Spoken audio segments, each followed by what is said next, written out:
video kali ini kita akan mendiskusikan mengenai satu topik yang menarik ketika kita mempelajari mengenai antropologi gender.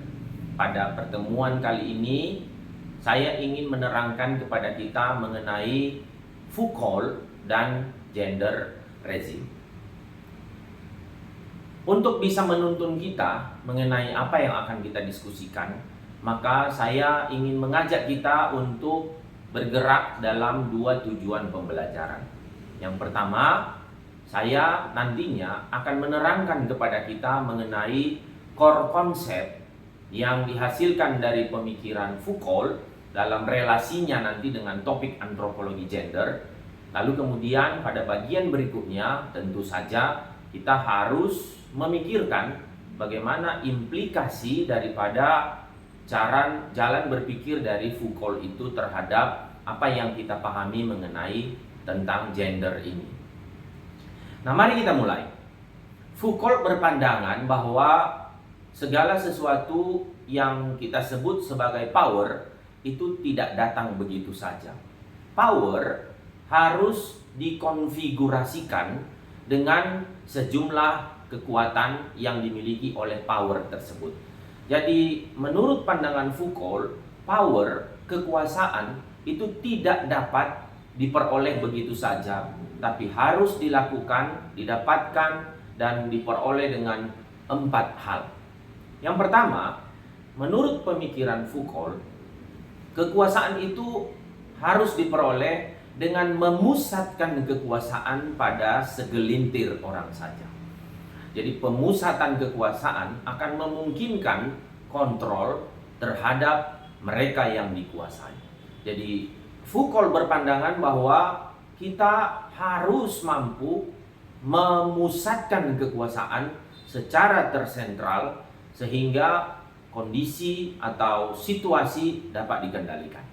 Mari kita renungkan jalan berpikir yang pertama ini. Kemudian Foucault juga berpandangan bahwa kekuasaan itu harus dimiliki, harus menjadi bagian dari mereka yang telah memusatkan kekuasaan.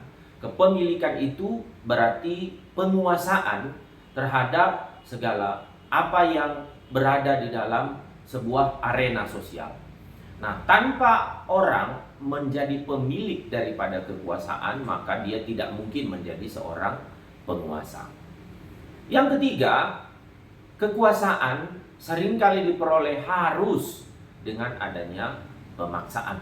Menurut Foucault, pemaksaan ini bisa terjadi dengan kekuatan militer atau mungkin terjadi dengan hal lain, yaitu yang bersifat non-militer. Itu yang nanti akan kita coba diskusikan terus-menerus. Dan yang terakhir, menurut Foucault, kekuasaan itu harus memiliki instrumen. Artinya kekuasaan adalah sesuatu yang sifatnya abstraksi. Maka untuk mewujudkan, untuk menunjukkan bahwa kekuasaan itu ada, kekuasaan itu real, maka dia harus mempertontonkan diri dalam bentuk-bentuk instrumen tertentu, baik fisik maupun sesuatu yang menjadi simbol dari kehadiran kekuasaan tersebut. Nah, di slide berikut ini saya mencoba memberikan ilustrasi mengenai bagaimana kekuasaan yang 4 tadi itu dapat diimplementasikan dalam sebuah ilustrasi yang dipinjam oleh Foucault dari gambaran mengenai panoptikon. Di sini kita bisa melihat ini adalah sel-sel penjara. Dan kalau kita lihat di tengah-tengah ini ada penjaga dari penjara tersebut. Nah, mari kita lihat di sini. Di sini para tahanan yang berada di dalam penjara tersebut dapat mudah melihat menara penjaga ini. Sementara sebaliknya dengan bentuk seperti ini, penjaga penjara juga akan dapat melihat mereka yang ada di dalam penjara. Gambaran ini merupakan sebuah ilustrasi yang implikasinya begitu luas. Ini adalah bentuk disiplin sosial yang dikembangkan oleh Foucault dari teori yang sebelumnya dikembangkan oleh Jeremy Bentham. Apa cerita daripada gambar itu tadi? Foucault menjelaskan bahwa tubuh ini dikuasai, sekaligus pikiran dari orang yang memiliki tubuh itu sering sekali merupakan kombinasi antara paksaan fisik dengan paksaan non-fisik. Tapi menurut Foucault, penguasaan itu lebih didominasi oleh penguasaan dengan disiplin sosial yang tidak harus didominasi oleh penguasaan fisik. Kalau kita lihat di gambar yang ini tadi, di sini kita memiliki pemahaman yang semakin lebih jelas bahwa secara fisik mereka yang berada dalam penjara itu berada di bawah penguasaan mereka yang menjadi penjaga penjara. Itu jelas. Penguasaan fisik memang terjadi di sini, di mana mereka yang dalam penjara berada dalam kondisi terpenjara, mereka tidak bisa keluar secara fisik, mereka tidak mampu memiliki akses keluar dari penjara karena mereka berada dalam pengawasan para penjaga penjara. Tetapi yang penting sebenarnya dari pandangan Foucault adalah bahwa di balik dari pemenjaraan secara fisik tersebut, itu sebenarnya ada sesuatu kondisi di mana mereka yang berada dalam penjara seolah-olah terus-menerus diawasi oleh mereka yang menjadi penjaga penjara. Disiplin sosial inilah yang menjadi inti dari pandangan Foucault. Foucault mencoba memberikan refleksi kepada kita. Apakah mereka yang dalam penjara itu mengetahui benar bahwa di dalam menara pengawas itu ada penjaga penjara atau tidak? Foucault berasumsi sudah nggak perlu lagi lah orang tahu bahwa di dalam menara penjara itu, di dalam menara pengawas itu ada orang atau tidak. Mereka yang dalam penjara sudah merasa, mari kita lihat, namun para narapidana tidak perlu mengetahui bahwa mereka selalu diawasi. Kehadiran menara pengawas itu sudah menunjukkan bahwa mereka selalu diawasi. Ada atau tidak ada orang di dalam menara pengawas, itu telah membuat para narapidana itu selalu merasa diawasi. Karena selalu merasa diawasi, maka para narapidana akhirnya patuh, tidak berani untuk berbuat macam-macam, menimbulkan disiplin sosial yang secara kolektif terjadi di seluruh sel penjara, meskipun mereka hanya melihat menara penjara, menara pengawas, di mana pengawas daripada penjaranya mungkin tidak ada di situ, tapi para narapidana itu sudah patuh, sudah tunduk terhadap apa yang mereka lihat. Nah, pandangan ini menunjukkan kepada kita semua bahwa ternyata proses untuk menciptakan disiplin sosial itu tidak harus dengan menundukkan orang secara fisik. Tidak haruslah secara sosial orang dipaksa untuk tunduk. Ada teknologi-teknologi yang membuat orang merasakan bahwa mereka berada dalam pendisiplinan. Mari kita lihat. Contoh pendisiplinan di kantor. Apakah orang yang berada di kantor itu merasa bahwa mereka dipaksa untuk masuk kantor? Mungkin dengan adanya fingerprint, mungkin dengan adanya kertas untuk absen, itu merupakan pendisiplinan secara fisik.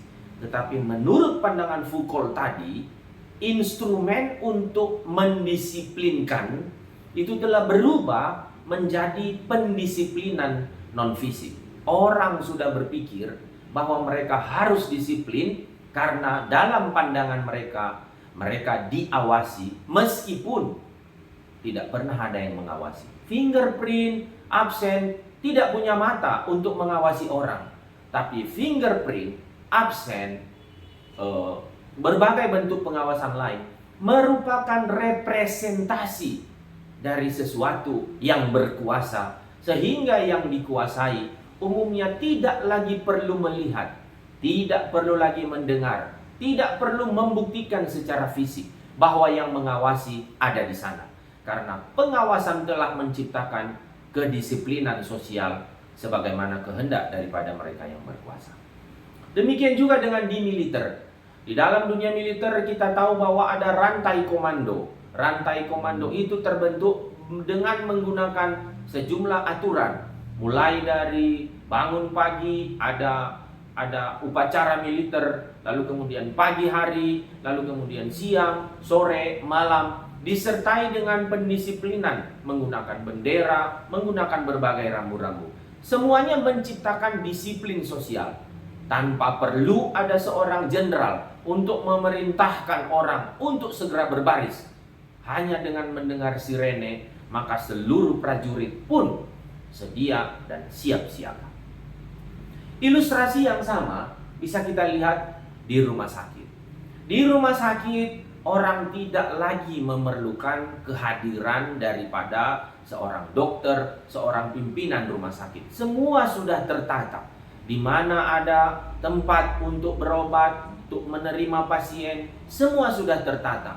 Dan orang tidak perlu lagi untuk melakukan diskusi, mempertanyakan kenapa saya harus melakukan ini. Semua sudah menjalani disiplin sosial sesuai dengan konteks di mana dia berada. Nah, dari sini kita bisa melihat bagaimana kekuatan kepatuhan oleh karena adanya disiplin sosial seperti demikian. Mari kita lihat konteks sekolah maupun di kampus. Di sekolah tidak perlu ada guru berteriak untuk segera masuk, karena hanya dengan memberikan roster, seluruh mahasiswa, seluruh anak sekolah sudah tahu mereka harus masuk jam berapa. Kenapa? Karena dengan adanya roster tersebut, maka terbentuk kepatuhan. Melalui penjelasan Foucault ini, maka kita menjadi mengerti ternyata kepatuhan ini memang berada di dalam sebuah konfigurasi di mana pemilik kekuasaan itu berada di balik semua. Apa yang digunakan untuk memantau, apa yang digunakan untuk mencatat, apa yang digunakan untuk melakukan perawatan, apa yang digunakan untuk melakukan pendisiplinan, apa yang digunakan untuk memberikan pelatihan-pelatihan, maupun memberikan penaklukan-penaklukan. Semuanya sering sekali terjadi secara invisible. Propaganda itu tidak terlihat dari sesuatu yang secara kasat mata bisa kita lihat, tapi muncul melalui sesuatu yang samar dan invisible, seperti telah saya terangkan tadi. Kembali kepada apa yang tadi sudah kita diskusikan. Di kantor kita melihat pendisiplinan menggunakan pencatatan kehadiran. Di militer kita bisa melihat pendisiplinan melalui berbagai macam instrumen, melalui berbagai macam cara. Pendisiplinan lain di sekolah, di rumah sakit, di berbagai tempat, dan termasuk di rumah tangga, yang nanti implikasinya akan kita diskusikan dalam diversifikasi antara laki-laki dan perempuan. Tapi melalui video ini kita sudah semakin jelas bahwa pendisiplinan itu memang sering terjadi dalam konteks sosial. Tidak ada orang yang dipaksa untuk disiplin tanpa melalui mekanisme sosial di mana dia berada. Saya ulangi lagi, pendisiplinan itu sering terjadi tanpa membuat orang yang didisiplinkan seorang tercerabut dari akarnya. Tidak. Pendisiplinan sering terjadi melalui peristiwa sosial seperti normal, seperti apa adanya, seperti tidak terjadi apa-apa. Tapi sesungguhnya di balik itu, sama seperti yang tadi telah diterangkan oleh Foucault bahwa terjadi pemusatan kekuasaan, terjadi kepemilikan kekuasaan yang membuat orang tidak sadar apa yang sedang terjadi. Mari kita refleksi sejenak bahwa urusan mengenai power ini itu pernah begitu dekat dengan kita. Urusan mengenai apa yang kita sebut sebagai pemusatan kekuasaan itu bukan cerita lama. Itu adalah cerita di zaman yang kita pernah kenal sebagai zaman Orde Baru. Di saat itu seluruh keputusan mengenai hajat hidup orang banyak, yang dari Sabang sampai Merauke, jutaan orang, dikendalikan oleh apa yang kita sebut sebagai kekuasaan tersentralistis. Segala sesuatu diatur oleh pusat. Mau memilih kepala desa, diatur oleh pusat. Mau memilih bupati di zaman itu, diatur oleh pusat. Mau memilih gubernur, diatur oleh pusat. Mau memilih seluruh perangkat, diatur oleh pusat. Saya masih ingat dulu bagaimana misalnya penerimaan PNS pun diatur oleh pusat. Jadi pusat atau mereka yang berada di Jakarta waktu itu identik itu memiliki kekuasaan dari pusat sampai ke pedesaan. Kenapa? Karena begitulah kekuasaan itu dikelola dengan begitu baik dan mengimplementasikan apa yang tadi telah dijelaskan oleh Foucault. Lalu yang berikutnya, di zaman Orde Baru, kita juga pernah melihat bagaimana kepemilikan kekuasaan dikendalikan benar-benar. Kalau kita menggunakan penjelasan mengenai ekonomi, seluruh kekuasaan itu dikendalikan oleh segelintir orang saja. Mereka yang berada di Jakarta, mereka yang berada di sentral kekuasaan, itu benar-benar mengendalikan ekonomi. Mereka berkuasa di sektor yang begitu menguntungkan bagi hajat hidup orang banyak. Beras dimonopoli, minyak goreng dimonopoli, kekuasaan atas berbagai macam hal lain, termasuk cengkeh, itu dimonopoli. Semuanya dimonopoli. Untuk apa? Untuk melanggengkan kekuasaan. Jadi dari sini kita jadi tahu sebenarnya bahwa penguasaan terhadap apa yang menjadi hajat hidup orang banyak itu akan menimbulkan langgengnya penguasa. Kenapa? Karena itulah yang menjadi kekuatan mereka untuk terus melestarikan kekuasaan itu sendiri. Lalu apa lagi? Di masa lalu kita pernah menghadapi bagaimana penguasa juga melakukan pemaksaan terhadap mereka yang mencoba menolak. Saya masih ingat dulu bagaimana orang ketika mereka tanahnya hendak dipakai untuk membuat jalan, maka tidak ada jalan keluar selain mereka disingkirkan, bahkan termasuk dengan menggunakan kekuatan militer. Kekuasaan itu menggunakan tangan besi. Mereka yang menolak perbedaan sering sekali kemudian akhirnya dikendalikan dengan menggunakan kekerasan. Penguasa di zaman itu tidak segan-segan untuk melakukan kekerasan kepada warganya sendiri. Silahkan dicari dan dibaca bagaimana kekuasaan di zaman itu tidak menginginkan adanya penolakan, tidak menginginkan adanya perbedaan. Aksi represif dilakukan oleh penguasa. Lalu kemudian apa yang dilakukan oleh kekuasaan untuk melanggengkan kekuasaan yang sedang berada di tangannya? Membangun instrumen kekuasaan. Ada beberapa buku yang menarik mengenai bagaimana instrumen kekuasaan ini dibangun. Dalam salah satu buku yang ditulis oleh peneliti dari Australia misalnya, aparat negara sampai tingkat desa dikendalikan dengan menggunakan istri kepala desa sebagai ibu ketua PKK sampai ke desa. Buat apa? Supaya seluruh program daripada pemerintah yang tadi sudah ada di pusat itu dapat dikendalikan sampai ke bawah.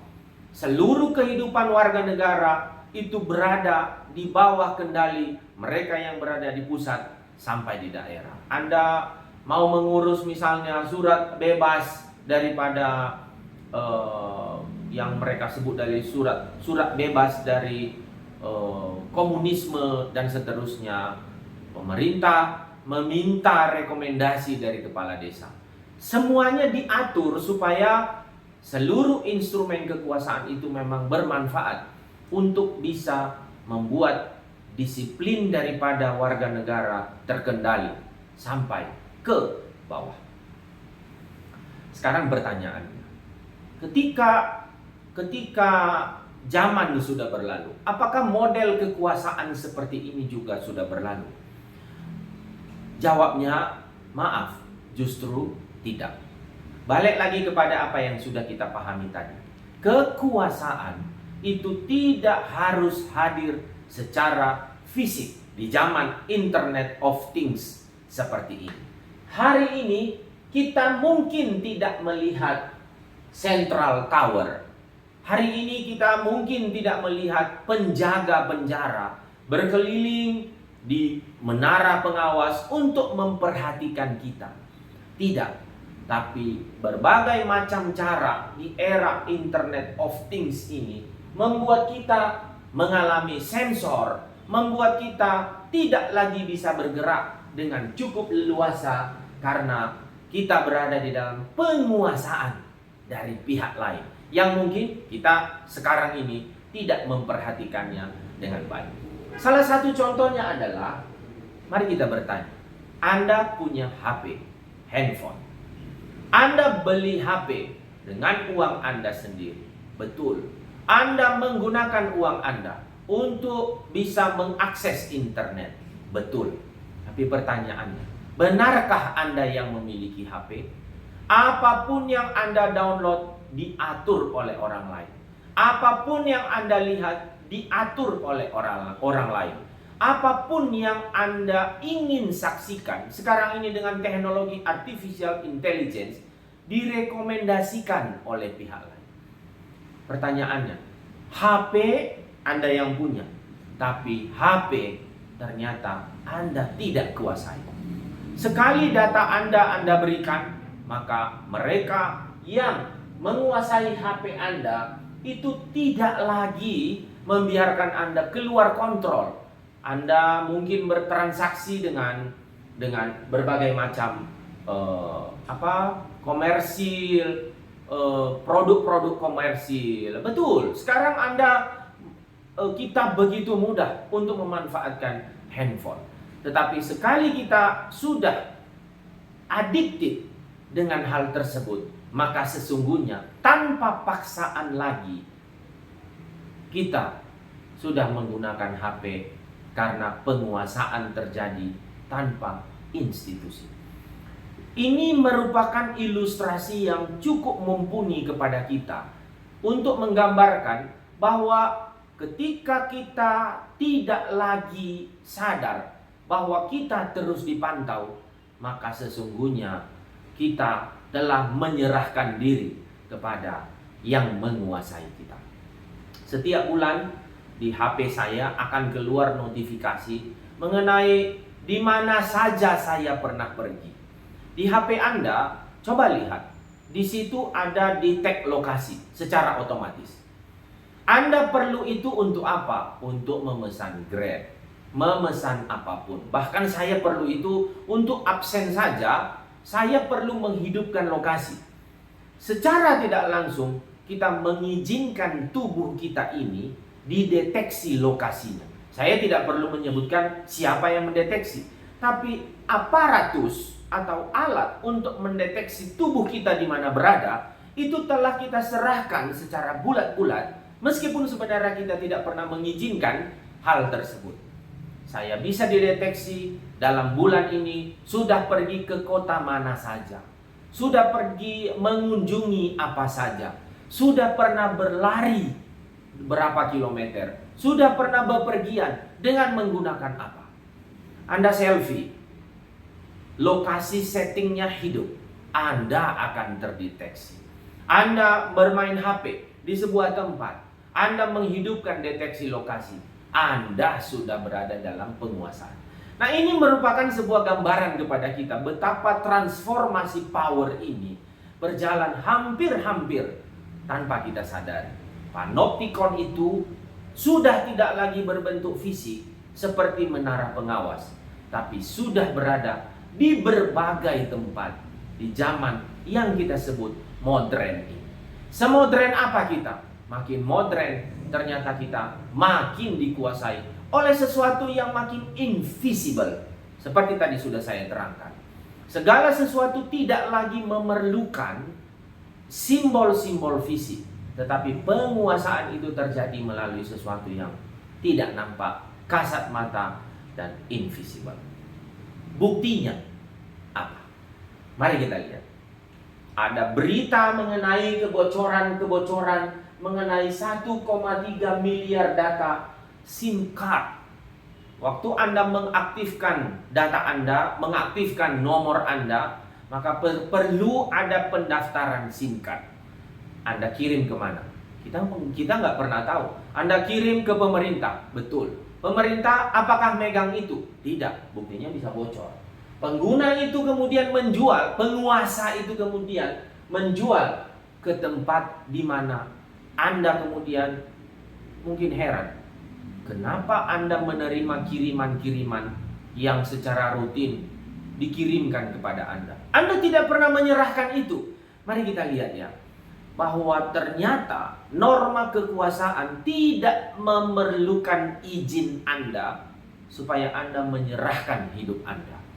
Begitulah kekuasaan terimplementasi menurut Foucault. Secara normal dalam keseharian Anda benar mendaftarkan HP Anda. Itu adalah sebuah cara yang normal dan kita melakukannya juga gak perlu mikir. Kenapa? Karena kita tahu bahwa itu adalah sesuatu yang memang harusnya seperti itu. Fisiknya Anda pegang kartu, tapi secara non fisik kartu itu dikuasai oleh orang lain sebenarnya. Mari kita lihat ceritanya. Data IndiHome. IndiHome itu beredar informasi di Twitter bahwa 26 juta data pelanggan IndiHome masuk ke pasar gelap. Apa yang diberikan oleh mereka yang menguasai teknologi? Alamat Anda, jenis kelamin Anda, nama Anda, tempat tanggal lahir Anda, semua masuk ke pasar gelap. Lalu kemudian data PLN. PLN sekarang memiliki kartu. Di kartu itu ada deteksi mengenai di mana tempat ini. Setiap tempat itu sekarang kita sebut bisa terjadi karena ada digitalisasi. Anda dapat dengan mudah dicari. Masalahnya bocor. Ada situs di mana data kita itu berada di mana-mana. Data SIM card seperti saya sudah terangkan, bahkan data mengenai pemilih, data KPU itu juga bocor. Anda silahkan mencari nanti, termasuk data Facebook. Anda mengira bahwa Anda melakukan selfie, posting, AI dapat mendeteksi lokasi tersebut, mendeteksi Anda sering bersama siapa, berada di mana, dan kemudian data itu dimanfaatkan untuk aspek komersil yang sampai sekarang yang kita tahu.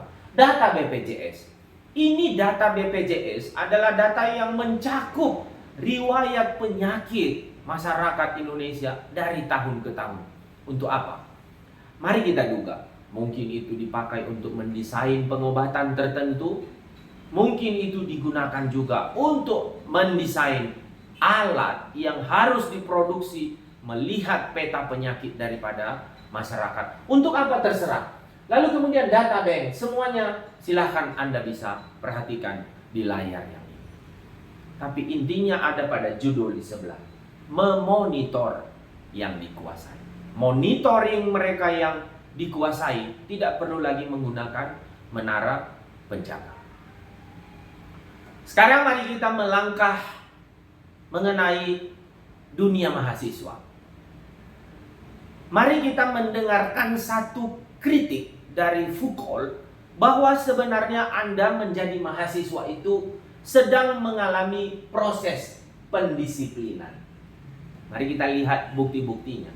Anda dilarang terlambat. Sudah ada roster.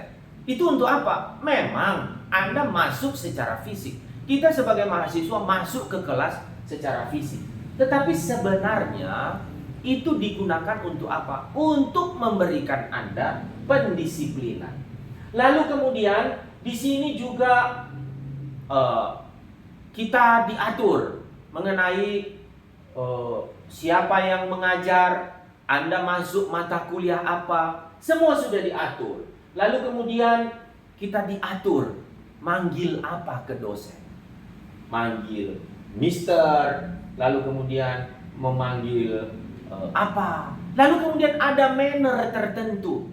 Contoh, dulu waktu saya SD, kalau saya mau ke kamar mandi, saya ancungkan tangan, lalu kemudian permisi Bu, permisi Pak.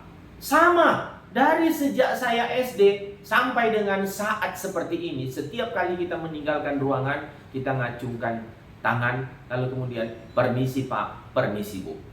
Manner atau pendisiplinan seperti itu, kita nggak pernah tanya lagi, kenapa kita harus melakukannya?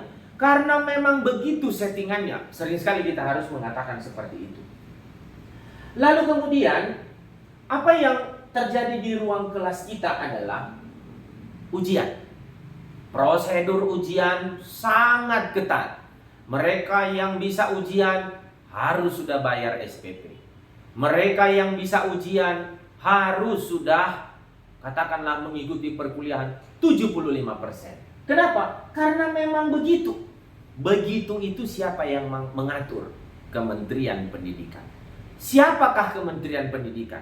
Yang mengatur mereka yang mengalami pendidikan. Itulah power dalam dunia pendidikan.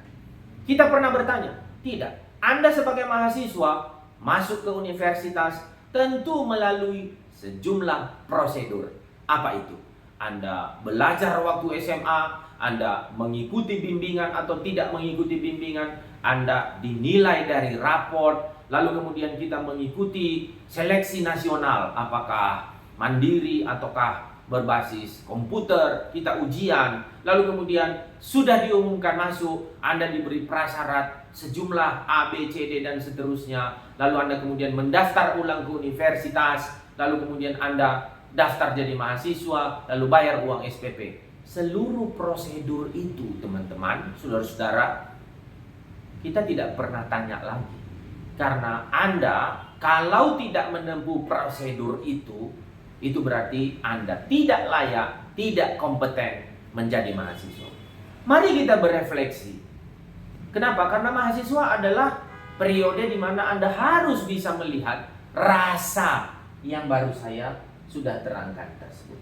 Maka kata Foucault, dari apa yang sudah kita terangkan tadi, dari apa yang sudah kita pelajari, maka Foucault berpandangan bahwa power is knowledge dan knowledge is power. Bahwa kekuasaan itu adalah sebuah pengetahuan dan pengetahuan adalah power. Maka tidak heran mereka yang menguasai pengetahuan sering sekali mereka yang berada di puncak-puncak kekuasaan. Dan mereka yang berada di puncak-puncak kekuasaan itu sering sekali memiliki pengetahuan mengenai apa yang harus mereka lakukan. Maka dengan menggunakan konsep ini, maka kita bisa melihat hierarki. Apa itu? Hierarki bahwa ketika power identik dengan knowledge, maka mereka yang tidak memiliki power itu berarti tidak punya knowledge. Maka mereka yang tidak punya knowledge berarti tidak akan memiliki power. Maka bagaimana bisa kita menguasai orang? Secure powernya, lindungi powernya, gunakan untuk meningkatkan pengetahuan supaya orang yang tidak punya power dan tidak punya pengetahuan tidak memiliki akses terhadap power dan terhadap knowledge. Sederhananya berarti mereka yang tidak punya kekuasaan jangan sampai berkuasa, dan mereka yang tidak punya pengetahuan jangan sampai memiliki pengetahuan. Mari kita lihat implikasinya. Apa yang harus Anda lakukan supaya Anda bisa ujian dulu, maka Anda harus melatih diri, benar-benar belajar, lalu kemudian menggunakan kemampuan Anda. Tapi sebenarnya ujian itu untuk apa? Itu untuk menyeleksi bahwa mereka yang benar-benar lulus ujian itu dapat menjadi bagian dari populasi. Nah, mari kita lihat ya, saya ulangi lagi. Mereka yang lulus ujian itu dianggap layak untuk dapat memiliki power dan dianggap memiliki knowledge. Nah, hal itulah yang harus benar-benar kita jadikan sebagai ukuran yang menjadi standar dalam kita memahami yang disebut sebagai antropologi gender. Artinya apa? Mekanisme ujian yang tadinya digunakan untuk mencegah terjadinya nepotisme, untuk mencegah terjadinya hal-hal yang menciptakan adanya yang punya power dan yang tidak punya power, ternyata tidak seperti itu. Kenapa? Balik lagi kepada apa yang dikatakan oleh Foucault. Kalau Anda punya power, maka Anda akan mensecure hal tersebut. Mari kita lihat pada bagian berikutnya. Nah, lalu kemudian dengan adanya ujian, maka kita bisa menyaksikan bahwa hanya dengan proses seleksi atas ujian tersebutlah maka orang bisa layak masuk ke sebuah tempat. Jadi kalau Anda lulus ujian semester 1, Anda layak masuk semester 2. Waktu ujian pun Anda dipantau.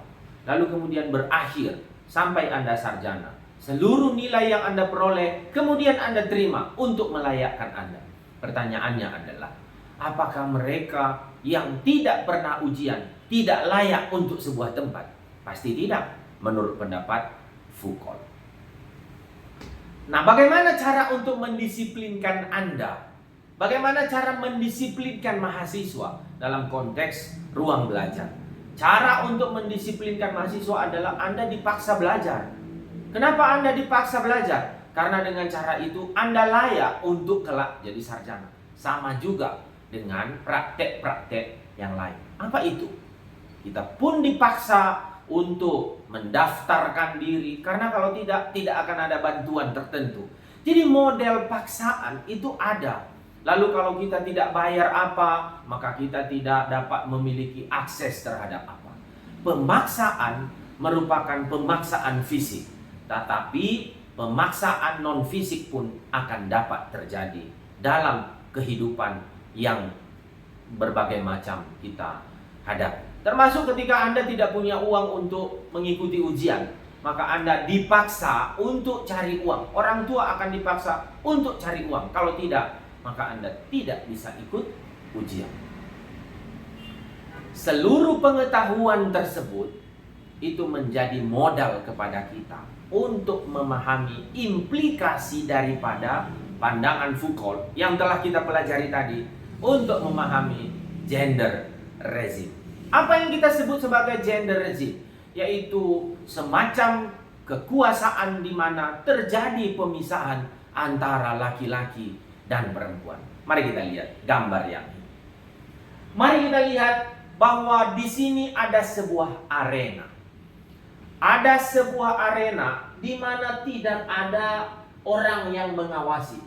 Tidak perlu ada orang yang akan menjadi orang yang duduk di menara pengawas. Tapi mari kita lihat, pendisiplinan sosial itu lebih banyak terjadi pada perempuan.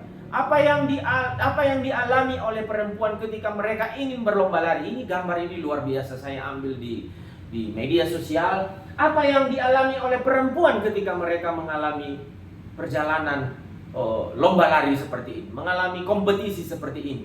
Pada mereka diberlakukan sejumlah ujian. Kembali kepada yang tadi sudah saya terangkan. Mereka harus ujian untuk membersihkan baju. Mereka harus mengalami ujian untuk dapat menyetrika. Mereka harus mengalami ujian untuk menjemur baju. Itu pun kemudian tidak berujung kepada jalan apa. Mari kita lihat, teman-teman. Foucault mengatakan bahwa mengapa ada kekuasaan? Karena ada yang berkuasa. Yang berkuasa tidak perlu menunjukkan diri untuk menghambat orang, tapi dia mampu bekerja secara invisible. Mari kita kembali kepada perjuangan yang tadi di judul ini, Struggle of a Woman to Reach Her Goal. Perempuan tidak perlu melihat ada yang menghambat mereka, karena kata Foucault, mereka telah merasa pendisiplinan telah menyebabkan mereka harus menempuh sejumlah pandangan, sejumlah aturan, sejumlah instrumen sebelum mereka berlari. Sementara laki-laki sebaliknya, tidak mengalami tersebut. Jalan yang harus dialami laki-laki tidak seperti jalan daripada yang dialami oleh perempuan. Mari kita lihat bagaimana saya mencoba menganalisis mengenai satu contoh mengenai ASI eksklusif. Saya mencoba melakukan pemeriksaan melalui menggunakan VOS, dan kemudian saya mencoba memetakan publikasi yang berhubungan dengan bagaimana seharusnya seorang laki-laki itu membantu istrinya, memberikan moral support kepada istrinya, karena kita tahu bahwa pemberian ASI eksklusif itu seharusnya ditopang oleh suami. Mari kita lihat bahwa berbagai macam penelitian sudah menunjukkan mengenai hal-hal demikian. Tapi apa yang kurang? Mari kita lihat. Saya melihat dengan gambar ini secara sederhana bahwa peran serta daripada suami terhadap hal itu masih kurang berhasil. Kenapa? Kita tidak perlu diskusikan sekarang. Tapi gambar bahwa peran serta male partner dalam suksesnya ASI eksklusif tidak terlalu menempati publikasi. Kenapa? Mungkin tidak ada yang meneliti. Tapi asumsi saya adalah sering sekali hal ini tidak berhasil. Kenapa? Banyak hambatan yang terjadi. Kalau tadi di gambar tersebut, banyak hambatan yang dialami perempuan kalau ingin maju. Sementara dari gambar ini menunjukkan kepada kita, banyak hambatan yang dialami oleh laki-laki ketika mereka ingin membantu istrinya sendiri untuk menyusui anak yang mereka miliki bersama. Lalu kemudian hambatan itu juga terlalu banyak. Saking terlalu banyaknya, penelitian mengenai barrier tersebut pun sering sekali terlalu sedikit.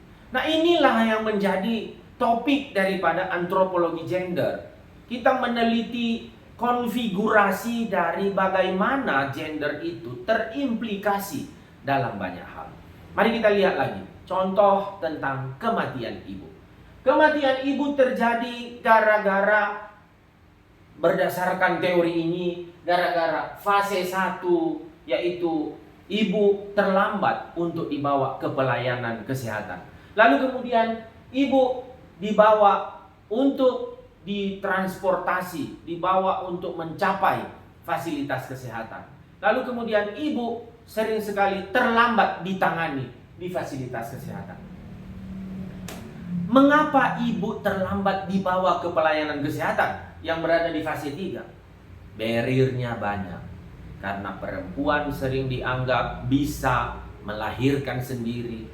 Ketika perdarahan terjadi, mereka harus dan bisa mengatasinya sendiri. Ketika perdarahan terjadi, ketika situasi darurat terjadi, seluruh keluarga berkumpul untuk menentukan nasib perempuan. Sementara perempuan sering sekali hanya bisa pasrah karena mereka berada dalam pengawasan pihak lain. Kembali kepada Foucault tadi. Mereka berada dalam norma di mana mereka dikuasai. Power tidak berada di tangan mereka karena knowledge pun tidak berada di tangan perempuan. Stunting. Silahkan nanti Anda mendalami bagaimana stunting bisa terjadi. Tapi dari gambar ini stunting, apa yang dimakan oleh ibu selama kehamilannya tidak ditentukan oleh dirinya sendiri. Sering sekali itu disebabkan oleh adanya masalah di dalam keluarga, di mana ada konteks yang terjadi, yaitu bahwa ada masalah konteks politik, sosial, ekonomi, tetapi sering sekali yang terjadi adalah perempuan tidak punya akses terhadap makanan terbaik. Maka seharusnya untuk dapat menangani stunting, yang diperlukan adalah adanya kesetaraan gender, yang akan kita bahas dalam pelajaran-pelajaran berikutnya. Kesimpulan atas pertemuan kita pada hari ini. Yang pertama, kita makin mengerti pandangan Foucault mengenai kekuasaan, supaya kita dapat memahami antropologi gender dengan lebih baik. Lalu kemudian yang kedua, saya sudah membuka wawasan Anda mengenai adanya pandangan Foucault dalam implikasinya terhadap persoalan-persoalan yang tadi saya bahas mengenai akses data, termasuk juga dalam status kita sebagai mahasiswa. Dan kemudian terakhir tadi saya sudah menjelaskan implikasi mengenai pandangan Foucault terhadap gender. Saya berharap bahwa materi ini akan membuka wawasan kita, paradigma kita untuk memahami antropologi gender dengan lebih baik lagi. Sekian dan terima kasih.